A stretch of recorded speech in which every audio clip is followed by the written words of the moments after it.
Olá, pessoal. A gente está aqui em mais um episódio do nosso Conexão IF Diversidade, que é uma obra audiovisual educacional produzida pelo NEJAS e pelo IF Sul de Minas. E hoje a gente está recebendo aqui como convidada a Ana Paula, que ela é pedagoga, e hoje a gente vai ter uma conversa com ela. Isso, Alana. A gente vai estar falando um pouquinho sobre feminismo, né? Tendo em vista que essa pauta é extremamente importante, ainda mais nos tempos que a gente está vivendo, em que políticos de grande influência, né, a riveria fazem aí discurso contra as minorias sociais. E as mulheres pertencem a esse grupo. Ana Paula, você podia se apresentar para a gente um pouquinho antes? Ah, certo. Minha formação é em pedagogia, fiz na UENG, né, uma das primeiras turmas.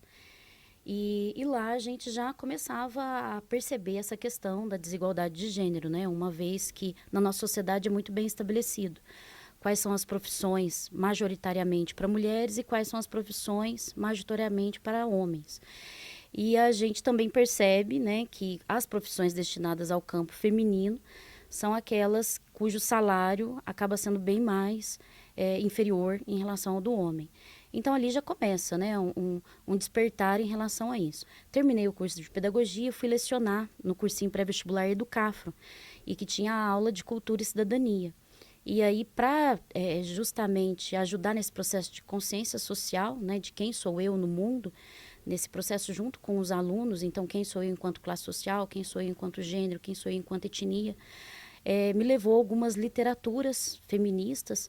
E pouco tempo depois, aqui em Poços de Caldas, eu participei, né, do coletivo Jaçanã Musa dos Santos, que depois veio a se tornar o coletivo Mulheres pela Democracia, né, e estou até hoje lá.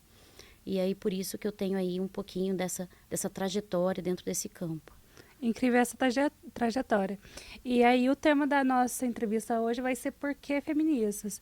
Então eu já te jogo a pergunta, por que feministas? É uma pergunta que é importante que a gente reflita, né? Não apenas nós enquanto mulheres, mas nós enquanto sociedade. Tem então um livro muito bacana da Bell Hooks, eu já citei da outra vez que eu estive aqui, né, no outro encontro, que é uma sociedade que tem que ser feminista, é um feminismo que seja para todo mundo, né? Não é apenas para homens, nem para mulheres, nem para meninas, nem para meninos, que seja para todos e todas, para toda pessoa. Porque justamente o feminismo é aquilo que dá a condição de uma sociedade mais fraterna, mais solidária, mais igual, com mais justiça social, com menos violência. E por que feminismo, né? É engraçado porque tem até uma frase da Simone de Beauvoir que vai falar o seguinte, né? Não nascemos mulheres, nos tornamos mulheres. E por que ela vai dizer isso? Justamente porque os nossos comportamentos, os nossos discursos, o nosso jeito de falar, tudo isso é amparado socialmente. Então não vem com o nosso sexo biológico, né? Nós somos ensinadas a ser mulheres no nosso dia a dia, no nosso cotidiano. E se a gente for pensar, a mesma coisa se dá em relação ao feminismo, né? Também é uma construção social. Só que tem as diferenças, porque enquanto ser mulher é uma coisa quase que naturalizada, né? Porque a nossa sociedade, ela se ancora num machismo estrutural, ser feminista não. É justamente observar essas desigualdades, estar atento a elas e se colocar num movimento de superar essas desigualdades, né? Então é como se a gente estivesse remando contra uma maré, né? Como se a maré naturalmente, né? Na verdade é socialmente, ela fosse para que as mulheres ficassem subordinadas, marginalizadas, né? À sombra do homem. Por isso que, inclusive, o nome do livro da Simone de Beauvoir chama Segundo Sexo, né? Ou seja, a mulher está no segundo plano. E aí ser feminista é ir nessa contraposição. Né? E aí, o Alana, é até interessante a gente nomear, né? Por que é machismo estrutural? Porque quando a gente pensa na sociedade, a sociedade capitalista, ela é erguida, né, em cima de um racismo estrutural e um machismo estrutural. E se tirasse essas duas condições, a sociedade capitalista provavelmente ela não continuaria, ela sucumbiria, né? E quem trata muito sobre isso é a Silvia Federici, que vai mostrar o quê? Que desde os princípios do capitalismo, ele se valeu de um trabalho não pago, né, tanto das mulheres quanto dos negros, dos indígenas, que foram colonizados, né, nos seus corpos, nos seus trabalhos, para acumular riqueza. Então, se dia de hoje, né, nós temos alguns países muito ricos e outros com muita pobreza, não é por uma questão de que a população dos países periféricos seja uma população preguiçosa, né, ou pouco dada ao trabalho, mas pelo contrário, né, é a gente que conseguiu aí acumular riquezas para um pequeno número de pessoas que se sustentam aí dentro desse capitalismo. E entrando na pergunta agora, falando sobre identidade feminista, o que significa ser feminista para você? E aí é bem interessante, porque quando a gente pensa em feminismo, na verdade é no plural, né? Nós temos vários tipos de feminismo, feminismo negro, feminismo pós-colonial, feminismo materialista, feminismo liberal. Então, ser feminista para mim, né, como eu disse há pouco, envolve muito essa crítica em relação à nossa estrutura. Qual que é a estrutura? É uma estrutura capitalista. Né? Se a gente tem um capitalismo que ele faz ter uma assimetria de poder, uma desigualdade, entre alguns têm o poder, alguns têm a riqueza, alguns têm propriedade e a grande maioria não, a grande maioria apenas sobrevive, né, para que esse grupo realmente faça as decisões, faça escolhas e se alimente do que a humanidade produziu, a gente precisa criticar esse modelo, porque esse modelo que vai trazer as grandes disparidades, né? E por que esse modelo se ancorou tanto no feminismo quanto no machismo? Perdão, tanto no racismo quanto no machismo, né? Porque é importante dividir para conquistar. Então, era muito mais interessante dividir homens e mulheres, de modo que não houvesse solidariedade nenhuma entre eles, ao invés deles se perceberem enquanto trabalhadores, né, e que estavam sendo explorados por um patrão, para reivindicarem seus direitos. Então, o capitalismo faz isso a todo momento. Então, assim, onde eu me encontro dentro desse feminismo é um feminismo que critica essas bases estruturais do capitalismo, né? Por outro lado, eu entendo que é extremamente importante um feminismo que haja aí com os princípios da interseccionalidade, que é perceber as várias opressões que os indivíduos às vezes estão sofrendo, seja por questão, né, da região da onde veio, do país, da nacionalidade daquela pessoa, se a pessoa tem ou não uma deficiência, tudo isso impacta num grau maior ou menor de exploração. E abordando a igualdade de gênero, qual que é a sua visão sobre a igualdade de gênero? Quando a gente pensa na questão da mulher dia de hoje, muitas pessoas até falam, nossa, mas para que o feminismo, né? Será que as mulheres já não conquistaram tudo que tinham conquistado? Porque elas têm direito ao voto, né? A mulher dia de hoje pode dirigir um carro, tem o direito à própria herança, tem o direito do divórcio. Então, várias coisas historicamente que elas ficaram sem ter isso consolidado. Só que, por outro lado, a gente entende que ainda há uma desigualdade. Então, onde que há essa desigualdade? Né? Então, por exemplo, a condição do salário. As mulheres e os homens, às vezes, desempenham as mesmas funções, só que, por outro lado, as mulheres ganham menos, né? Muitas vezes, as mulheres que são o arrimo da família. Então, elas são abandonadas pelo próprio parceiro e ficam ali cuidando dos próprios filhos. Essa própria divisão do trabalho que a gente comentou há pouco. O trabalho relacionado ao universo feminino é sempre pautado à ideia do cuidar, né? Então, é cuidar das crianças, é cuidar dos mais velhos, é cuidar das pessoas acamadas. E aí, se a gente tem uma sociedade que o Estado vai se ausentando da sua responsabilidade, ele acaba sobrecarregando são as mulheres, né?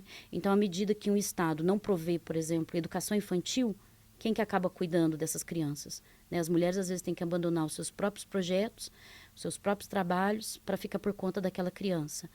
Se um Estado pouco provê de casas de repouso, aquela mulher, muitas vezes, também é a mesma coisa, no mesmo movimento. É ela que vai abandonar as suas particularidades, né, para cuidar daquele idoso. E assim por diante. Então, por isso que é importante a gente pensar nessa questão de desigualdade de gênero, até como uma política pública.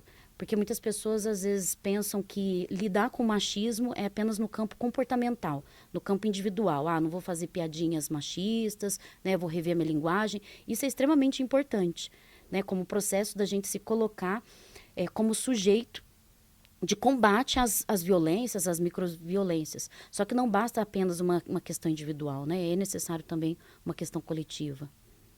Interessante. Não basta ser só em um aspecto, mas tem que ser em todos os aspectos para poder ter essa liberdade, não é mesmo? Sim.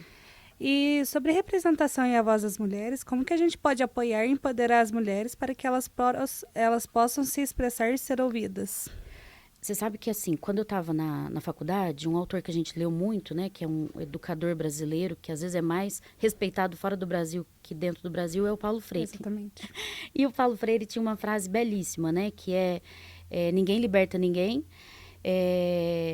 as pessoas se libertam em comunhão.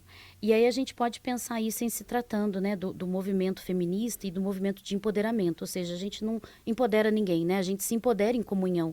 Eu acho que é bem nesse aspecto dialógico, horizontal, coletivo, né, de união, e sempre nesse processo, né, de ação, reflexão, ação, que alimenta essa praxis. Então, como que seria, né? Envolve um processo de consciência. Esse processo de consciência, ele pode ter alguns gatilhos, seja através de música, seja através disso que a gente está fazendo, né, desses podcasts. Pode ser através de uma postagem no YouTube, enfim, todo um movimento de comunicação que faça com que o sujeito se perceba, né, ou como opressor ou como oprimido. E por isso que a educação pode colaborar tanto, né, através do seu próprio currículo. E, aliás, o próprio currículo dá brechas para isso.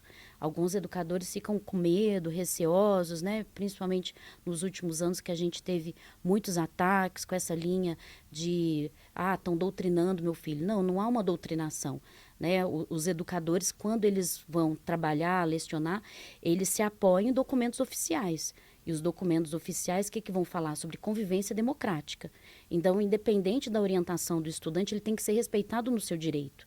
Isso é muito sério, né? Porque quantos e quantos estudantes, às vezes, evadem da escola justamente por se sentirem perseguidos, humilhados, constrangidos. Então, a escola tem que ser um ambiente seguro. Para ser um ambiente seguro, um ambiente acolhedor, tem sim que ter uma convivência democrática e um respeito às decisões do indivíduo. Então, não há uma doutrinação, não há um incentivo para que uma pessoa mude de sexo ou qualquer coisa do tipo, né? Há dentro do espaço escolar a possibilidade justamente da gente refletir as desigualdades da sociedade. E aí é um movimento, de novo, né, coletivo e de empoderamento. E como que as mulheres, então, né, elas podem fazer mais uso disso? Elas mesmas começarem a se organizar, né? Seja em movimento de mulheres, as próprias jovens nas escolas, nas universidades, seja as mulheres trabalhadoras com seus sindicatos, seja as mulheres nos bairros, né, através de algo, por exemplo, orquestrado pelo próprio CRAS, CREAS, enfim, qualquer reunião, né, que organize essas mulheres, que organize os grupos, a elas estarem expressando mais a sua voz e aí realmente elas levantarem mais essa representatividade, né? Muito bom. A gente vai entrar num bloco sobre luta contra o sexismo e a discriminação. E aí a gente vai abordar também a interseccionalidade e a diversidade. Como você acha que podemos combater o sexismo e a discriminação na nossa sociedade? O sexismo, o que ele vai nos apontar, né? Que há determinados grupos, né? Principalmente do gênero masculino, que tem que ser privilegiado, que tem que receber ali todos os direitos, né, consolidados, e o grupo das mulheres que não. E a gente nota isso em diversos aspectos e pode perceber isso em diversos momentos. Faz pouco tempo eu fui para o Peru.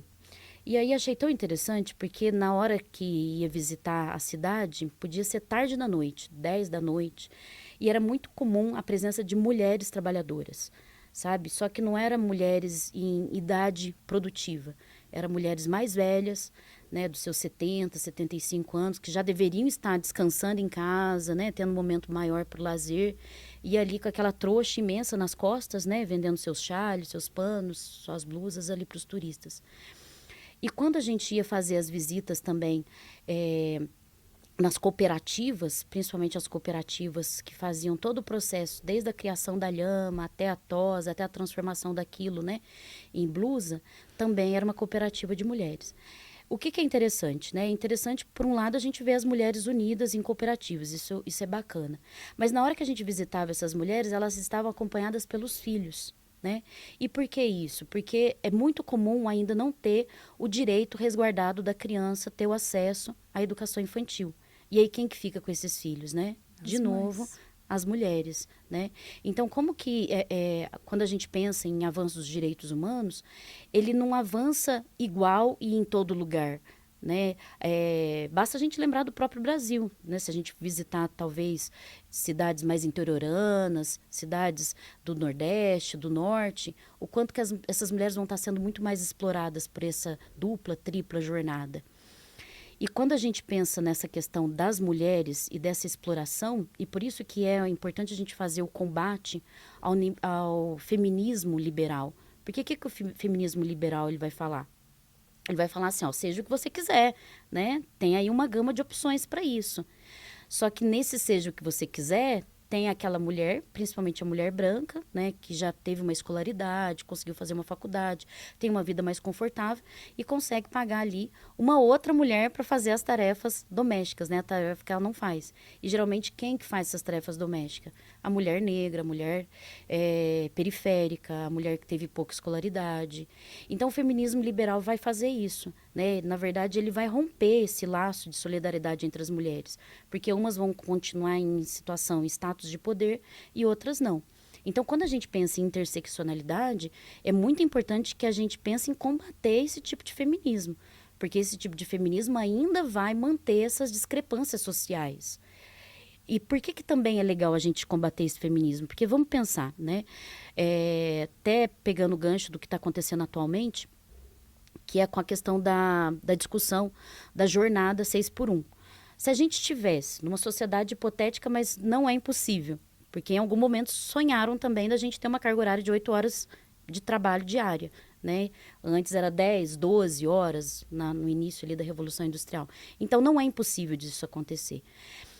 Se a sociedade ela tem um acúmulo de riqueza, e esse acúmulo de riqueza, né, como a gente já mesmo mencionou, foi gerado por um trabalho não pago lá atrás, de mulheres, de homens, né, de trabalhadores, principalmente negros, indígenas, que foram escravizados, colonizados, um trabalho que não foi remunerado e a partir disso gerou todo um lucro e uma riqueza que depois foi transformada, né, em indústria ou no capitalismo financeiro.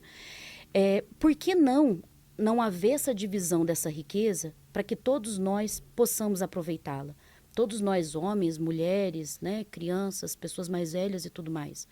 Reduzindo a carga horária dessas pessoas, né, possibilitaria, inclusive, que outras pessoas se ingressassem no mercado de trabalho. Né? Agora há pouco a gente estava falando sobre isso, né, essa dificuldade na inserção do mundo do trabalho.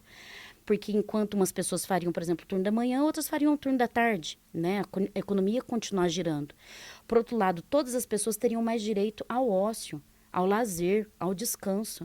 E o que acontece atualmente? O trabalhador, né, principalmente brasileiro, trabalha ali em média 8 horas por dia, aí a gente soma 1 hora para ir até o trabalho, 1 hora de volta nesse deslocamento até em casa, 1 hora de almoço. Isso já foram 11 horas por dia. Aí a gente soma as 8 horas que é necessário para dormir e já dá 19. O que sobra para essa pessoa, né, para ela realmente fazer escolhas? Por isso que esse feminismo liberal, ele é uma falsa, né? Porque quando fala assim, você pode escolher qual curso que você vai fazer, né? Mas não é. Qual curso que tem na minha cidade e que daria para eu articular com o meu trabalho? É isso que a mulher trabalhadora vai pensar. Né? A mãe trabalhadora, o que ela vai pensar? Nossa, eu vou escolher às vezes a pedagogia, não porque às vezes eu tenho afinidade com a pedagogia, mas a pedagogia vai me possibilitar dar aula só à tarde, eu vou conseguir conciliar para ir na reunião de filho durante o dia, para levar o médico, para levar o dentista. Então, é sobre essas coisas que a gente tem que pensar. O ideal é diminuir a carga horária de todos os trabalhadores para a gente ter um tempo de vivência plena na sociedade, né? E aí, sim, com esse tempo maior e um dinheiro, né, fruto do próprio trabalho, aí fica mais fácil da gente fazer as decisões. Enquanto isso não for feito, o feminismo liberal, ele é uma falácia. E aí volta, né, fazendo só uma amarração, a importância dessa interseccionalidade, né? Porque se nós mulheres já temos uma dificuldade diante do mundo, né, marcado aí por esse machismo estrutural, mulheres negras têm mais dificuldade ainda, né, diante dos corpos que são objetificados, diante desses discursos de que não é mulher para casar, né? Muitas pesquisas que estudando essa questão da solidão da mulher negra. Aí a mulher com deficiência também já é um outro grupo, né? Mulher nordestina, diante da condição, né, de ser migrante. Então, aí a gente já tem vários outros fatores que incidem com mais força aí nessa exploração da mulher. Interessante. Você gostaria de ampliar mais esse assunto sobre o feminismo liberal? Eu acho importante, né, a gente ir nessa lógica de questionar esse feminismo, até Barbie, né? Tanto é que dá pra gente puxar essa alegoria com o filme da Barbie, porque é mostrado muito isso, né? Na brincadeira da menina lá usando a Barbie, a Barbie ela pode ser médica, ela pode ser advogada, ela pode ser presidente, mas no mundo real, né, as mulheres geralmente não ocupam esses espaços de decisão, nesses espaços de poder. Mas aí a questão não é apenas a gente estar em espaço de poder. É importante nós ocuparmos o campo da política institucional, né, porque são campos decisórios e que vão incidir sobre os nossos corpos, né, sobre as nossas vidas. Mas é importante que quando essas mulheres forem para o campo da política institucional, elas não representem apenas a pauta de gênero, né, mas representem também uma consciência social, né, de quem são elas no mundo enquanto classe social. Porque se de repente, né, só ser uma Margaret Thatcher, o que vai acontecer? Vai ter o arroxo salarial, vai ter a desvalorização do trabalhador, vai ter apenas uma primazia sobre os interesses da burguesia, das grandes corporações, e pouco ou nada vai ser feito em relação aos direitos dos trabalhadores, dos mais marginalizados, né? Então, quando a gente for pensar nessa questão de gênero, é extremamente importante a gente pensar também na questão da classe social. Maravilha. Você gostaria de acrescentar mais alguma coisa? Não, tá tudo tranquilo. No final é isso, né? A gente se valer desses espaços de discussão, de debate, né? De literaturas. Tem muito grupo bacana em Poços de Caldas, né? Tem um grupo que chama Leia Mulheres, se alguém quiser depois procurar. Essas mulheres, elas se encontram mensalmente para debater algum livro que foi decidido anteriormente pelo próprio grupo, e é só obra de escritoras, justamente para dar mais relevância à produção, né, dessas mulheres. Tem um outro grupo em Poços de Caldas que chama Elas Escrevem, de mulheres escritoras, né, justamente para aumentar a representatividade da mulher na escrita, né, valorizar essas produções marcadas ali pela subjetividade de cada uma delas. E tem vários outros grupos que as pessoas podem participar, né? Grupos de mulheres na política, eu citei o Mulheres pela Democracia, né? Que não é vinculado a nenhum partido, mas a gente tem essa visão progressista, né? Não tem como ser uma visão conservadora, porque a visão conservadora é conservar o machismo, né? Então tem mulheres de vários campos partidários ali dentro, tem a noção de realmente ir para o enfrentamento em relação às desigualdades de gênero, e vários outros coletivos que eu deixo aí para quem está nos assistindo, né, tá olhando no Instagram, pesquisando e, quem sabe, entrando nesses grupos para fortalecer a luta. Seria muito interessante. Então é isso, gente. A gente fica por aqui com a nossa entrevista. A gente agradece a Ana Paula por ter aceitado o convite e ter falado um pouco a respeito desse assunto importante com a gente. Foi de muito aprendizado aqui hoje. Agradeço também o Francisco pela disponibilidade de vir ajudar a gente. E ao IF Sul de Minas e o NEJAS por estar promovendo esse projeto de audiovisual educativo. Certinho. Obrigada, Alana. Obrigada, Francisco.